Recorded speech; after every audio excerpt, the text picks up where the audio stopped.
Kathasravanthi. Officer గారి అమ్మాయి పెళ్లి. కథ రచన కీర్తిశేషులు రుద్రభట్ల నరసింగరావు. వినిపిస్తున్నది పప్పు భోగారావు. రుద్రభట్ల నరసింగరావు తన కథా సాహిత్యంలో కొన్ని ఆదర్శ శిఖరాలు అధిరోహించిన రచయిత. ఆయన కథా సాహిత్యంలో ప్రధానంగా కనిపించేవి అనురాగాల మాధుర్యాలు, మానవత మమతానుబంధాల పరిమళాలు. మనిషిలో ఎన్నో కష్టాలు, బాధలు, కన్నీళ్లు ఉండటానికి అవకాశం ఉన్న పరిస్థితులున్నా రుద్రభట్ల కథల్లో ఎప్పుడూ చిరునవ్వులు ఒలికాడేది. జీవితం పట్ల అపారమైన ఆశ, మధురమైన అభిమానం, సుతారమైన హాస్యం, సున్నితమైన వ్యంగ్యం, సునిశితమైన చమత్కారం, అంతులేని మమత, అపారమైన ఔదార్యం, సురభలించే సంస్కారం, అందమైన మాటకూర్పు, అలవోకగా అతికే జీవితానుభవపూర్వకమైన ఉపమానాలు ఆయన రచనల్లో చాలా చాలా ఏరవచ్చు అంటారు మంజుశ్రీ. కేంద్ర సాహిత్య అకాడమీ పురస్కార గ్రహీత పెద్దిపట్ల సుబ్బరామయ్య గారైతే ఇలా అంటున్నారు: ఆది విష్ణు రాసిన అతిథి రూపకానికి బందరులోని రచయితలం అంతా పాత్రధారులమై ప్రదర్శించాం. ఓ రచయిత ఆరోగ్యం కోసం మిగతా రచయితలను చేస్తున్న ఈ కృషికి సాయంగా విరాళాలు ఇవ్వమని, నాటక ప్రదర్శనను టికెట్ కొని చూడమని బాగా ప్రచారం చేశాం. అప్పట్లో సేకరించిన విరాళాన్ని రచయితకు హైదరాబాద్ పంపాం. కానీ తర్వాత కొంతకాలానికే క్షయవ్యాధి రుద్రభట్లని మింగేసింది. రుద్రభట్లవి మానవీయ విలువల అంతరాంతరాలను పసిగడుతూ పట్టిన చర్చిలైట్ లాంటివి. ఆ కథల నిండా రచయిత తన జీవితాన్ని సుతారంగా, నిశ్శబ్దంగా పరుచుకున్నాడన్న భావం చదివిన వాళ్ళకి తట్టక మానదు. వర్ధమాన కథకులకు వర్క్షాప్ అంటూ ఒకదాన్ని నిర్వహిస్తున్నప్పుడు ఇవి విద్యార్థులు స్టడీ మెటీరియల్గా అధ్యయనం చేయదగ్గవి.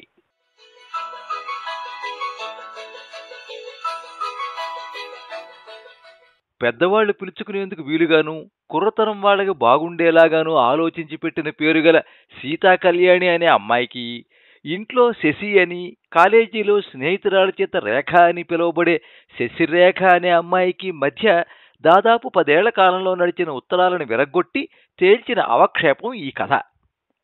ఇద్దరూ నెలల తేడాలో సమవయస్కురాళ్లు. ఇద్దరిది అసలు రాజమండ్రి. శశిరేఖ తండ్రి అక్కడే స్థిరంగా నివాసం ఉండి హోమియో వైద్యుడు. కళ్యాణి తండ్రి ఉన్న ఊళ్ళో ఉండకుండా బదిలీల మీద తిరిగే ప్రభుత్వోద్యోగి. ఆఫీసర్ గారికి సీత ఒక్కర్తే కూతురు. డాక్టర్ గారికి 2 మగపిల్లల తర్వాత పుట్టినది శశి. ఆమె కడసారి పిల్ల. మొదటి ఉత్తరాలు విశాఖపట్నం నుంచి రాసింది కళ్యాణి. ప్రియాతి ప్రియమైన శశి, ఇవాళ నా పుట్టినరోజు. ఇవాళే 12వ ఏడు వచ్చింది.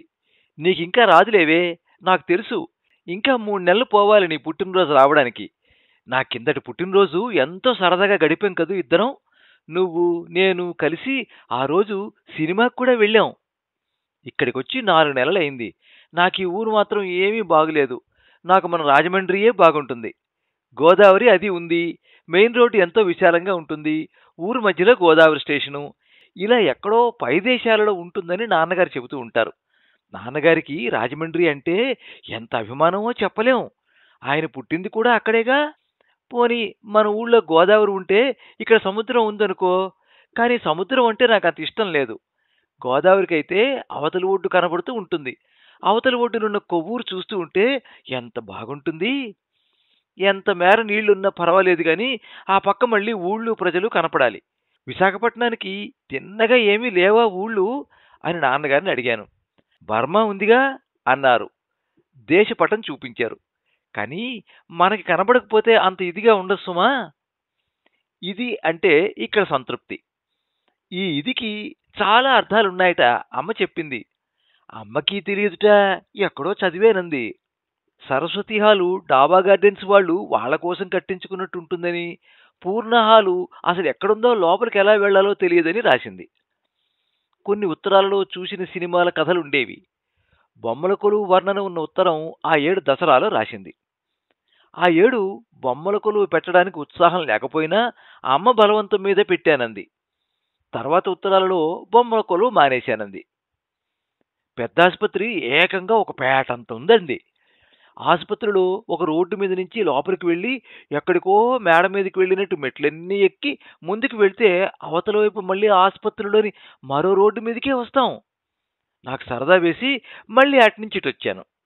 రోడ్డు మీద నుంచి లోపలికొస్తే కొంత దూరం వచ్చాక మధ్యలో నేలమాళిగలోకి వెళ్ళినట్టు మెట్లు దిగి ముందుకు వెళ్తే హాయిగా రోడ్డు మీదకే వస్తాం. నాకెంతకీ అర్థం కాలేదు. కట్టిన స్థలం అలాంటిదన్నారు నాన్నగారు. ఎత్తు, పల్లం, అవతల ఉన్న రోడ్డు చూడు, అలాంటిదే ఈ స్థలం కూడా అన్నారు నాన్నారు. నాకు ఆ రోడ్లు ఏమీ బాగులేదు. ఇదే రోడ్డమ్మా కొండ మీదకి వెళ్ళినట్టు, ఎక్కడా లేదు ఇలాంటిది. దీపావళి వచ్చింది. దీపావళి సామాన్లు కాలుస్తూ ఉంటే నువ్వే జ్ఞాపకం వస్తావు శశి. రాజమండ్రిలో దీపావళి ఎంత బాగా జరిగింది. నా దగ్గర లేనివి కొన్ని నువ్వు నాకు ఇచ్చావు, నేను అలాగే చేశాను. ఇద్దరికీ బోలెడొచ్చినట్టయింది. అవేవో కథల్లోలాగా చేశామని ఎంత సంబరపడిపోయామో. ఇక్కడ ఎవరూ నాకివ్వరు, ఎవరికి ఇవ్వాలని నాకు అనిపించదు. విజయవాడ నుంచి రాసిన ఉత్తరాలలో ఊరికి మధ్యగా కొండ ఉండడం బాగులేదంది. మళ్ళీ దానిమీద దుర్గగుడి ఉంది గనక బాగున్నట్టే ఉందంది. ఆ మెట్లు, లైట్లు, గుడి చూస్తూ ఉంటే చాలా సరదాగా ఉంటుంది.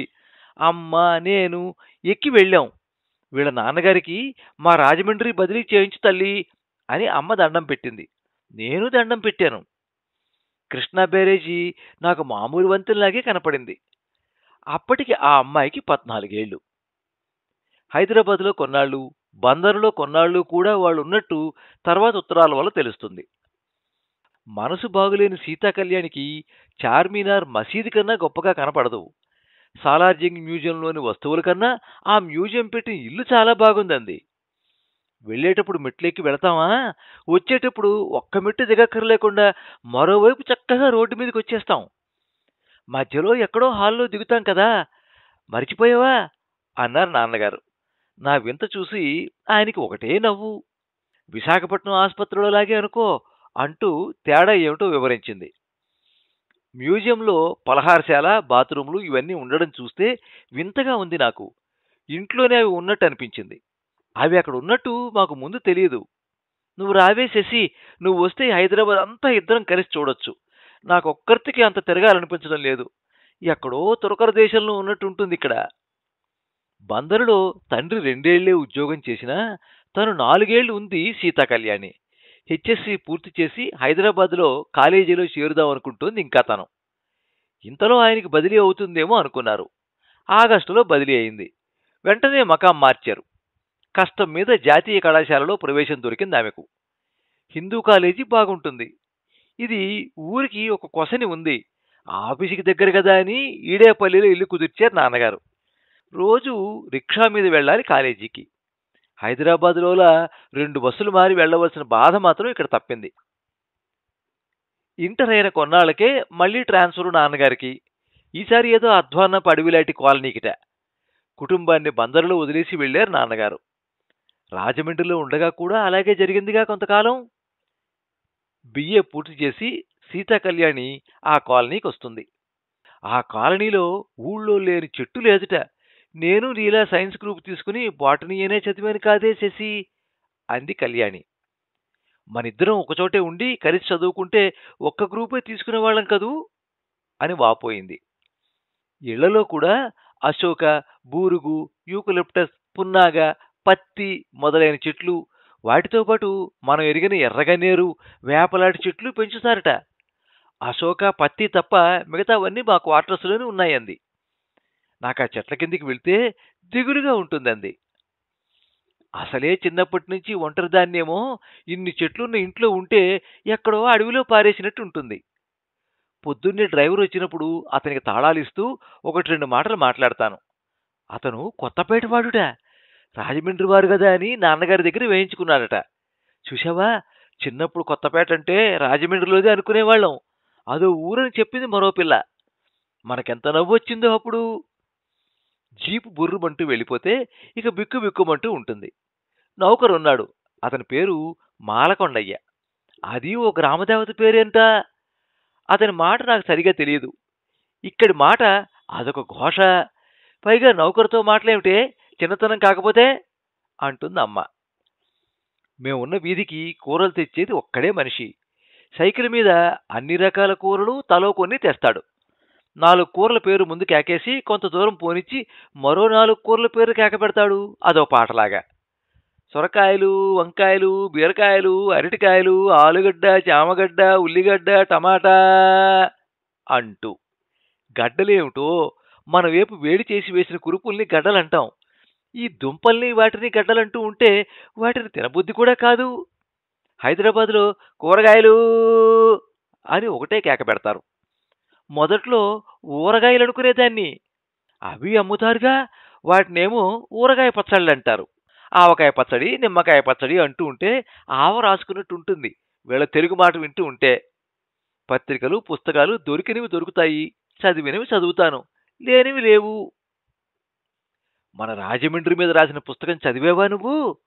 వెలుగు, వెన్నెల, గోదారి అని శాసనాల లిపి చదివినట్టు ఆ పుస్తకాన్ని కష్టపడి చదివాను. ఆడపిల్లలు చూడని రాజమండ్రి అందులో కనపడుతుంది. ఎక్కడికి వెళ్ళినా బీదరికంతో కూడిన మన దేశంలో ఎక్కడికి వెళ్లకుండా హాయిమని ఉన్న ఊళ్ళో ఉండే నీలాంటి వాళ్లే అదృష్టవంతురాలు చేసి. ఎప్పుడూ గాని ఎవరింటికి వెళ్ళను. కొత్త ఊళ్ళలో స్నేహాలు స్నేహాల్లా ఉండవు. ఏదో తప్పక కలుసుకుని మాట్లాడుకుంటున్నట్టు ఉంటుంది. రైళ్లలోనూ బస్సులలోనూ ఎవరెవరితోనో పెద్దవాళ్ళు మాట్లాడుతూ ఉంటారు చూడు, అలా ఉంటాయి మాటలు కొత్త ఊళ్ళలో ఎవరితో మాట్లాడినా. అందుకే ఏం చదువుతున్నా, ఏం చేస్తున్నా మనసంతా నీ మీద, రాజమండ్రి మీద. మా ఇంటికి రావే బంగారు తల్లి అని ఎన్నిసార్లు పిలిచినా రావు కదా. ఎదురుకెదురు శాస్తి నన్ను రమ్మంటావు. నాకు మొహమాటం. ఆ మాట అంటే నాకు మాత్రం మొహమాటం కాదేమిటమ్మా అంటావు. ఇలా ఉన్నాయి మన బతుకులు. నాకు 21 నిండేయి, నీకు నిండుతాయి. ఎప్పుడో పెళ్ళిళ్ళవుతాయి. నీ మాట చెప్పలేను గాని నన్ను మా నాన్నగారిలా ఒకచోట స్థిరం లేని ఉద్యోగం చేసి ఏ ఇంజనీర్ గారో మరొకరో వరించారా, నా బాధ ఆ పరమాత్ముడికే తెలియాలి. శశిరేఖ రాజమండ్రి కబుర్లు ఏం ఉన్నా రాసేది. ఒకసారి పూర్వ విద్యార్థి సంఘ వార్షికోత్సవానికి నీ పేరు చెప్పి కూడా చందా ఇచ్చేశానంది. అయితే తనైనా వెళ్ళలేదు. తర్వాత ఉసేయ్ వాళ్ళకి జాలి వేసింది కాబోలు మనని చందా అడగడం మానేశారు. కొత్త వంతెన నిర్మాణం గురించి ఓపిక పట్టి చక్కగా వ్యాసం రాసినట్టు అన్ని సంగతులు రాసింది. ఒకసారి ఎందుకో రాజమండ్రి అంటే ఇష్టపడిన వాళ్ళు కూడా ఉన్నారంటూ రాసింది శశిరేఖ. వాళ్ళు పై ఊరు వాళ్లే అనుకో.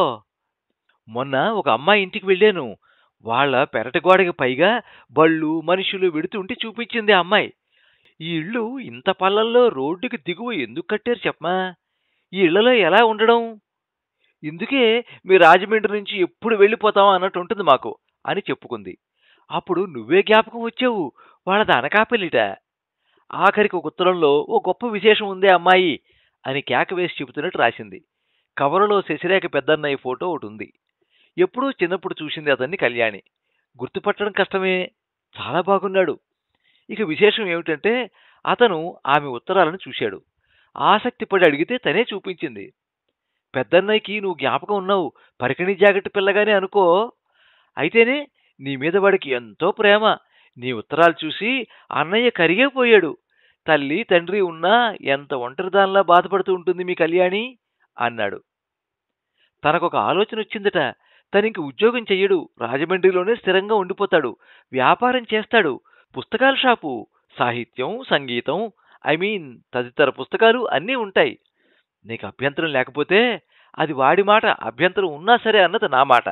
వాడు నిన్ను చేసుకుంటాడట. రాజమండ్రిలో హాయిగా స్థిరపడేదాకా నువ్వు మనిషివి కావేమో అన్నాడు అన్నయ్య. నాకు అలాగే అనిపిస్తోంది. వ్యాపారస్తులను సంశయిస్తావేమో. వాడు అసలు ఎంఏ, స్థానికంగా ఉండడం అనే అపూర్వమైన ఏకైక ఉద్దేశంతో వ్యాపారంలోకి దిగుతున్నాడు. కాబట్టి ఇతర వ్యాపారుల లక్షణాలేవి వాడికి ఉండవు. తగినంత తీరుబాటు ఉంచుకుంటాడు, చదువుతాడు. వాడు చదవని పుస్తకం షాపులో ఉండకూడదు. అండ్ వైస్ వెర్సా, షాపులో ఉన్న పుస్తకం వాడు చదవకుండా ఉండకూడదు. ఆ తర్వాత దేవిగారితో కలిసి తిరుగుతాడు. ఆడపిల్లలు చూడని రాజమండ్రి కూడా చూపించగలడు కావలిస్తే. అన్నీ ఉంటాయి. సమాధానంగా కళ్యాణి తను బాధపడుతున్నప్పుడు రాసిన సంగతులు ఏవీ నిజం కాదంది. ఆయా ఊళ్ళన్నీ మంచివే, వాళ్ళ మాట వాళ్ళది. దానికేముంది? పెద్దవుతున్న కొద్దీ సినిమాల్లో చూడగా చూడగా సముద్రం అందం తెలిసొస్తున్నది. ట్యాంక్ బండంత కాకపోయినా కృష్ణా బ్యారేజీ కూడా అందమైనదే. బ్యారేజీ పరిసరాలు బాగు చేసి తగిన వాతావరణం కల్పించాలి, అంతే. అలాగే మరికొన్ని రాసింది. మొత్తం మీద మీ అన్నయ్య నా గురించి బాధపడక్కర్లేదు. తనని పెళ్లి చేసుకుంటానన్నందుకు మొహమాటం కనబరిచింది సీతా కళ్యాణి. తిరుగుటపాలో అది కాదే మొద్దు, మా అన్నయ్య నిన్ను ప్రేమించేడు అని ఆ ఒక్క ముక్క చెవులో చెబుతున్నట్టు ఊహించి రాసింది శశిరేఖ. నువ్వు అనకపోతే వాడు చచ్చిపోతాడు, వాడి మీద బెంగతో నేను చచ్చిపోతాను, తర్వాత నువ్వు ఒక్కర్తి ఉండి మాత్రం ఏం చేస్తావు, నువ్వు చచ్చిపో మొదలైన వాటితో సాగిన ఉత్తరానికి నవ్వుకుంది కళ్యాణి. తల్లిదండ్రులను సంప్రదించింది. పొంగిపోతూ జవాబిచ్చింది శశిరేఖకి. మా నాన్నగారు మీ నాన్నగారిని కలుసుకుందుకు వస్తారు, ఈ లోపల నువ్వు ఊరెట్టుకు చావకు.